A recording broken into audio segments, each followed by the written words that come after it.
नमस्कार, मी मोनाली मराठी रेसिपीजमध्ये आपल्या सर्वांचं मनापासून स्वागत। आज आपण बनवूया प्रसादाचा शिरा।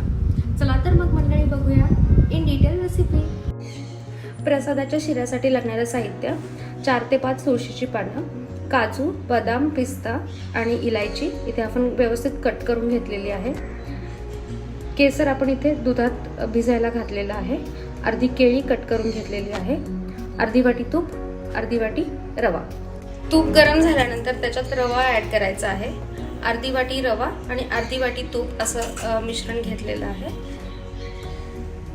मीडियम हीट वरती हे व्यवस्थित परतून घ्यायचं आहे।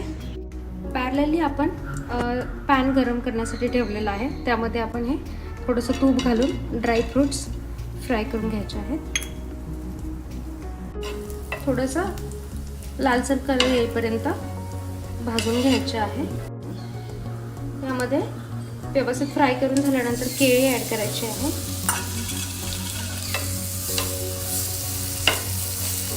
जायफळही यामध्ये आपण ऍड करूया। जायफळाची चव खूप छान येते। तुमच्या आवडीप्रमाणे तुम्ही ऍड करू शकता। ड्रायफ्रूट्स परतून घेईपर्यंत आपला रवा सोनेरी कलर येईपर्यंत आपण व्यवस्थित भाजून घ्यायचा आहे। तुम्ही बघू शकता खूप छान कलर, खमंग आणि खरपूस असा रवा आपल्याला भाजून घ्यायचा आहे। हे खूप छान कॅरमलाइज झालेलं आहे। तुम्ही बघू शकता 3 ते 4 मिनिट आपल्याला हे मिश्रण व्यवस्थित मिक्स करून घ्यायचं आहे। 4 ते 5 मिनिट आपल्याला मीडियम हीटवरती रवा भाजून घ्यायचा आहे। हे व्यवस्थित कॅरमलाइज झालेलं मिश्रण आपण रव्यामध्ये ऍड करूया।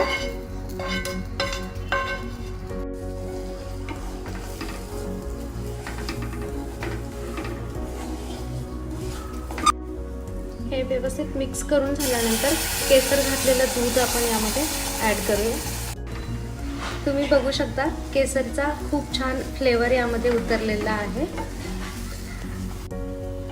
अर्धी वाटी रवा, अर्धी वाटी तूप, थोडेसे ड्रायफ्रुट्स आणि अर्धी वाटी दूध आपण यामध्ये ऍड करायचं आहे। आता हे व्यवस्थित हलवून घेऊन एक 3 ते 4 मिनिट झाकून ठेवायचं आहे। छान रवा फुललेला आहे। आता अर्थातच आपली साखर बाकी आहे। आपण यामध्ये अर्धी वाटी साखर ऍड करूया।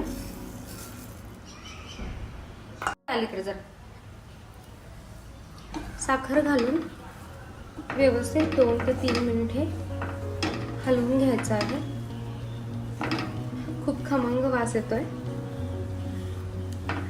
श्रावण महिन्यामध्ये मोस्टली बरेच जण प्रसादाचा शिरा बनवत असतात पूजेसाठी।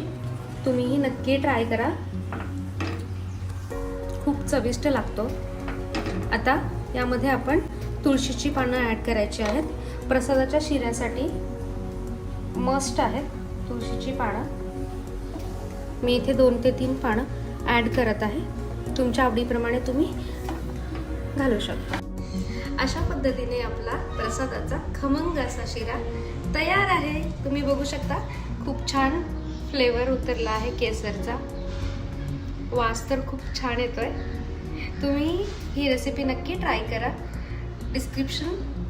डिस्क्रिप्शनमध्ये लिंक दिली आहे। इंस्टाग्रामला फॉलो करा आणि यूट्यूबला सबस्क्राईब करायला विसरू नका। धन्यवाद।